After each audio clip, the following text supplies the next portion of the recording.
University academy में आप सबका स्वागत है। आज का जो हमारा टॉपिक है वो मेमोरी ऑर्गेनाइजेशन का दूसरा इम्पॉर्टेंट टॉपिक है, जिसको हम कहते हैं मेमोरी ऑर्गेनाइजेशन।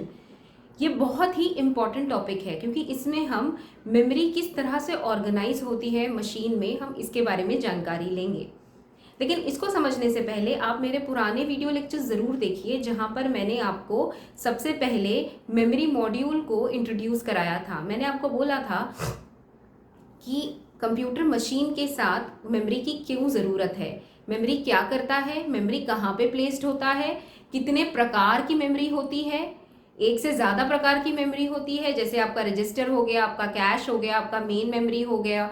मेन मेमोरी में भी रैम होता है, रोम होता है, फिर उसके साथ आपकी ऑक्सिलरी मेमोरी हो गई, फिर उसके साथ आपकी वर्चुअल मेमोरी हो गई।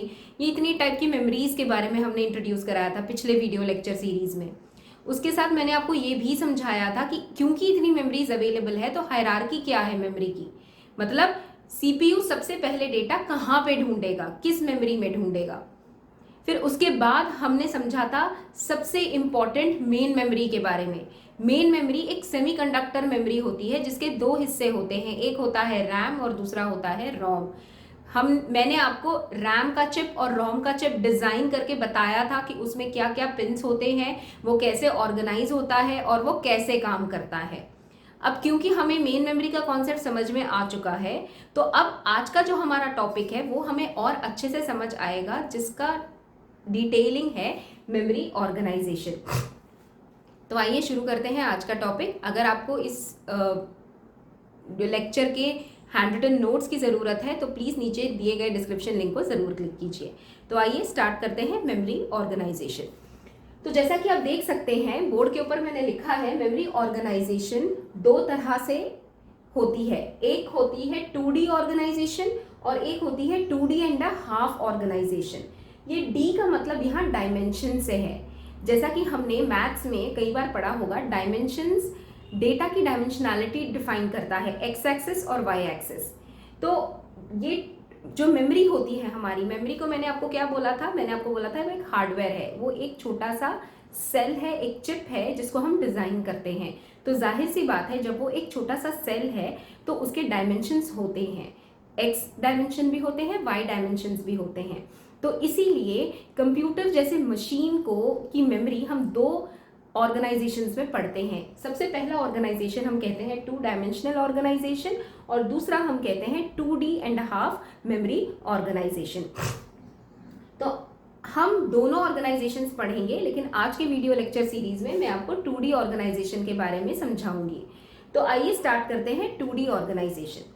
जैसा कि मैंने आपको बोला, 2D stands for 2 dimensional memory organisation. देखिए, मेमोरी एक बहुत इंपॉर्टेंट कंपोनेंट है मेरे मशीन का।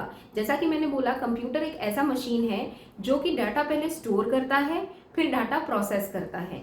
तो स्टोर करने के लिए मेरे पास मेमोरी मॉड्यूल है, तो मुझे जानना ज़रूरी है कि इस मेमोरी को बनाते कैसे हैं, इसको ऑर्गेनाइज कैसे करते हैं, ताकि हम यहाँ पर समझ सकें कि कंप्यूटर आर्किटेक्चर में जो मेमोरी मॉड्यूल है वो कैसे बनती है मशीन की।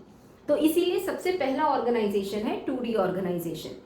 तो देखिए, यहाँ पर अगर आप देख सकते हैं तो मैंने सबसे पहले एक मैट्रिक्स बनाया हुआ है। If you can very well see it on the board, this is a matrix. मैंने मैट्रिक्स क्यों बनाया है, क्योंकि this entire thing denotes a memory. ये पूरी एक बड़ी मेमोरी है, मतलब एक पूरी स्टोरेज कैपेसिटी होती है एक मशीन की। आप उसको डेस्कटॉप कंप्यूटर में भी बोल लो, लैपटॉप कंप्यूटर में भी बोल लो, मोबाइल कंप्यूटर्स में भी बोल लो, but this entire chunk is my memory. अब ये जो चंक्स है ये छोटे छोटे सेल्स में डिवाइड होता है। जैसा कि आप देख सकते हो यहाँ पर छोटे छोटे बॉक्सेस बने गए हैं। ये एक एक बॉक्स एक एक सेल डिनोट करता है। ऐसा क्यों करा, क्योंकि देखिए मेरे पास एक बड़ा chunk of peace of storage है, मैं हर चीज उसमें डंप नहीं कर सकती। बिकॉज आप अगर डेटा को ऐसे ही डंप कर दोगे तो डेटा रिट्रीव करना बहुत मुश्किल हो जाता है।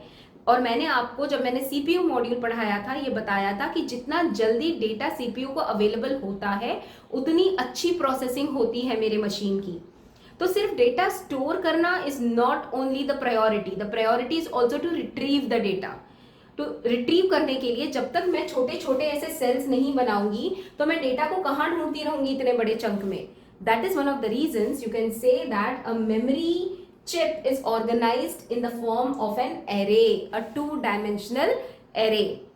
ठीक है, अब ये जो छोटे छोटे सेल्स बने गए हैं इसमें क्या होता है, बिट होता है, right? We know data is nothing but binary bits. Bits are club together to form a byte. तो ये छोटे छोटे सेल्स में हम बिट स्टोर करते हैं और ये सारे बिट स्टोर हो जाते हैं तो मैं कहती हूं एक वर्ड स्टोर हो गया है इस पर्टिकुलर रो में. जैसा कि आप देख सकते हो ये बड़ा एक एरे जैसा बना हुआ है जहां पर मेरे पास रोज भी हैं और कॉलम्स भी हैं. एक रो और एक कॉलम जहां इंटरसेक्ट हो रहे हैं वहां पर सेल बन रहा है. इस एक एक सेल में एक एक बिट है. तो जब ये बिट्स पूरे क्लब हो जाते हैं तो मैं कहती हूँ इस रो में एक वर्ड स्टोर हो चुका है. वैसा ही सेकेंड रो, वैसा ही थर्ड रो, वैसा ही फोर्थ रो, वैसा ही फिफ्थ रो. ऐसे रोज में आप सारे वर्ड स्टोर करते हो और वर्ड्स की कैपेसिटी पे आप बोलते हो कि मेरे मेमोरी का ये साइज है. My memory is 8 GB, my memory is 16 GB, my memory is 256 MB. ये 256 क्या है? It is nothing but the word count. मतलब आपके उस मेमोरी में 256 वर्ड स्टोर करने की कैपेसिटी है और वो वर्ड्स आपने कैसे डिवाइड करे हैं? ऐसे रोज और कॉलम्स में. तो ये होता है आपका रिप्रेजेंटेशन मेमोरी को समझने का.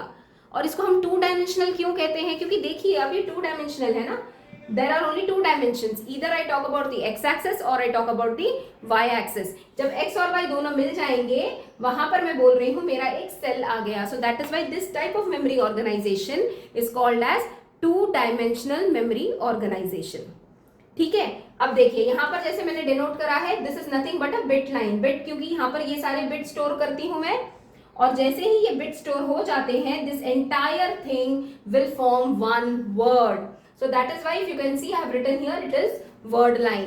And what does this denote from here to here? Of one row, one word. तो ये पूरी कैपेसिटी जो होती है मेमोरी सेल की that denotes how many number of words my computer memory can store. ठीक है, अब इसके बाद यहाँ पर देखिए मेरा जो ये ऑर्गेनाइजेशन है ये तो यहाँ पर आपका एरे है लेकिन उसके साथ दो और सर्किट्स दिए गए हैं ताकि हम डाटा को इस सेल से रीड कर सके और इस डेटा सेल पे राइट कर सके. तो देखिए यहाँ पर मेरे साथ एक डिकोडर भी है और साथ ही साथ एक कॉलम इनपुट आउटपुट सर्किट है. इन दोनों का काम बहुत अलग है. एक का काम है आइडेंटिफाई करना कि किस रो का डेटा आप सेलेक्ट करने की कोशिश कर रहे हो, कौन सी रो आप सेलेक्ट करने की कोशिश कर रहे हो. देखिए यहाँ पर मेमोरी सेल में बहुत सारे रोज हैं. How would the CPU know that it has to take the data from this particular cell? तो उसके लिए एक आइडेंटिफिकेशन होनी बहुत जरूरी है, इसीलिए ये डिकोडर यूज किया जा रहा है.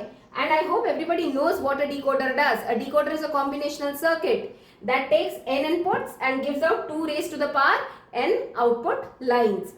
तो देखिए यहाँ पर 3 इनपुट हैं तो जाहिर सी बात है मैं यहाँ पर 8 आउटपुट लाइन लूंगी because 2 raised to the power 3 is 8. So that means n input line and 2 raised to the power n output line decoder से बाहर आ रहा है. अगर आप देख सकते हैं तो हर आउटपुट लाइन यहाँ पर रो लाइन के साथ फिक्स किया गया है ताकि वो रो को सिलेक्ट कर सके. ये इसका काम है. अब जानते हैं इस सर्किट का काम क्या है. देखिए ये सर्किट तो रो सेलेक्ट कर रहा है. रो सेलेक्ट करने के बाद मुझे क्या करना है? रो सेलेक्ट करने के बाद मुझे सबसे पहले कॉलम सेलेक्ट करना है. देखिए रोज तो मैंने सेलेक्ट कर दिए. मान लीजिए मेरे पास इस रो से सीपीयू को डेटा चाहिए लेकिन इस रो में बहुत सारे कॉलम्स हैं. किस सेल की बात कर रहे हो आप? तो वो सेलेक्ट करने के लिए मेरे पास कॉलम इनपुट आउटपुट सर्किट है. इसका काम कॉलम सेलेक्ट करना है और सिर्फ ना कि कॉलम सेलेक्ट करना, उस कॉलम पे रीड करना है या राइट करना है ये भी बताना इसका काम है.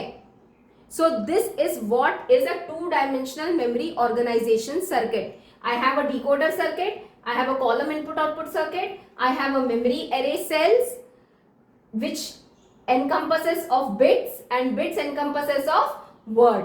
तो आइए देखिए ये ऑपरेट कैसे होता है. देखिए यहाँ पर ये जो 3 बिट का इनपुट है जो डिकोडर को मिल रहा है ये मेमोरी एड्रेस रजिस्टर से मिल रहा है. Memory address register stands for an address register that holds the address of the data or the instruction जहां से उसको डाटा मिलना चाहिए. तो ये जो MAR में मेमोरी एड्रेस रजिस्टर में जो एड्रेस स्टोर हुआ है वो एड्रेस अब इनपुट बन जाता है डिकोडर का. क्योंकि वो एड्रेस से मुझे क्या चाहिए, मुझे चाहिए ना कि उस एड्रेस पे जाऊंगी तो पता चलेगा वहां पर डेटा क्या है।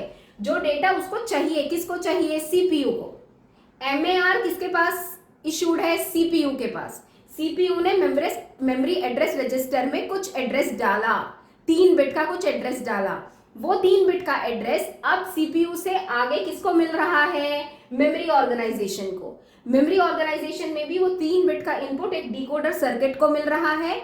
जैसे ही वो 3 बिट का इनपुट मिल जाता है, obviously 2 raise to the power and output lines active हो जाते हैं। जैसे फॉर एग्जांपल मान लीजिए 000 एड्रेस मिला उसको, 000 का मतलब है यहां पर तो 0 to 7 आउटपुट लाइंस एक्टिव रहते हैं, किसमें, डिकोडर में। लेकिन डाटा उसको किस वाले का चाहिए, इस वाले का ही चाहिए, क्योंकि 000 denotes that out of all the 8 output lines, the 0th output line is where the data will be present, because 000 means decimal number 0। तो 0th आउटपुट लाइन एक्टिव रहेगा और उस एक्टिव लाइन के साथ देखो कौन सा रो जुड़ा हुआ है, उसके साथ ये रो जुड़ा हुआ है। तो समझ क्या आ रहा है सीपीयू को कि इस रो में ही मुझे मेरा डेटा मिलेगा जो मैं सर्च करने की कोशिश कर रहा हूं। तो ये तो हो गया ये वाला हिस्सा, उसको रो तो समझ में आ गया कि 8 रोज में से इस रो पे जाऊंगा तो मुझे डेटा मिलेगा। ये उसको किसने बताया, ये इसको इस इनपुट ने बताया और डिकोडर ने उसको हेल्प की उसको डिकोड करके बताने के लिए कि इस आउटपुट लाइन में जो भी रो कनेक्टेड है वहां पर आपको आपका डाटा मिल जाएगा। अब वैसे ही देखिए आगे चल के जब मैं आपको कॉलम इनपुट आउटपुट सर्किट की बात करती हूँ तो यहाँ पर सबसे पहले आपको एक सेलेक्ट लाइन देनी चाहिए कि यहाँ पर जो जिस रो से आप डेटा लेने की कोशिश कर रहे हो, क्या आप डेटा रीड कर रहे हो या डाटा राइट कर रहे हो। क्योंकि मेमोरी ऑर्गेनाइजेशन में 2 तरह के ऑपरेशंस होती हैं, एक रीड ऑपरेशन और एक राइट ऑपरेशन। तो ये आपको स्पेसिफाई करना होता है कि आप रीड कर रहे हो या फिर आप राइट कर रहे हो। उसके बाद आप स्पेसिफिक कॉलम्स जहां से भी आप वो चीज रीड और राइट कर रहे हो, मान लीजिए आपका ये वाला कॉलम है तो this row and this column का डाटा आप रीड करोगे, कहने का मतलब ये है। तो ये जो चीज है this is very very clear from the perspective that the row is clearly defined by this decoder. Column input output circuit defines which column you want the data from. Suppose I want the data from all the columns, then I will definitely trigger that particular column, give the select read or write line and take the data from that row, that column and load it into the bus. जैसे कि आप जानते हो ये सारा traversal किसके through हो रहा है, वाया अ सिस्टम बस। तो जैसे ही डेटा देखो सबसे पहले है अरे सेल में वो सेल डिफाइन करना, वो सेल पकड़ना, वो रो और कॉलम पकड़ना जहां से मुझे डेटा चाहिए। एक बार वो चीज क्लियर हो जाती है तो ऑब्वियस सी बात है वहां पर अगर कंट्रोल आता है तो वहां से डेटा उठकर बस पे आ जाता है, बस से सीपीयू को मिल जाता है and CPU will start processing. This is called 2 dimensional memory organisation. ये बहुत ही अच्छा मेमोरी ऑर्गेनाइजेशन है। इसकी लिमिटेशन बस इतनी है कि अगर मान लीजिए, क्योंकि यहाँ पर देखो मैं बहुत ही ज्यादा जनरल हो गई हूँ, general for row and general for column.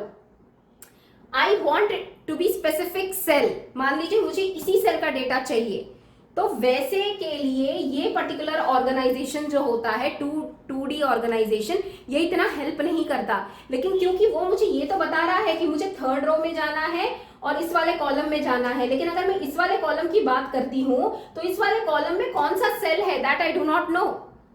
So that is why this organization is quite more generic, right? But yes, it is useful because it helps us to identify or understand how the data is being traced into the memory. ये पूरी cell है, अगर मैं इसको main memory की cell बोलूं तो हो सकता है ये DRAM का सेल है, जो चिप है, जो डिजाइन होता है, जैसा कि पिछले वीडियो लेक्चर सीरीज में मैंने आपको पूरा एक DRAM का चिप बताया था। But the point is, I need the help of a decoder, I need the help of a column input output circuit to make a 2D organization work. और 2D memory organisation में read और right दोनों operations होते हैं। इसकी limitation तो है, लेकिन ये बेटर यूज पे भी है, सिंपल टू अंडरस्टैंड है। इसका थोड़ा improvised version next memory organisation है, जिसको हम 2D1/2 ऑर्गेनाइजेशन बोलते हैं। तो ये है आज का टॉपिक 2 डायमेंशनल मेमोरी ऑर्गेनाइजेशन। आशा करती हूँ कि आपको ये टॉपिक अच्छे से समझ आ चुका होगा। आपको मेरा वीडियो अच्छा लगे तो लाइक, शेयर और सब्सक्राइब ज़रूर कीजिए। जुड़े रहिए मेरे साथ, क्योंकि इसकी कंटिन्यूटी में हम अगला टॉपिक पढ़ेंगे जिसको हम कहते हैं 2D and half memory organisation. Take care and have a great day.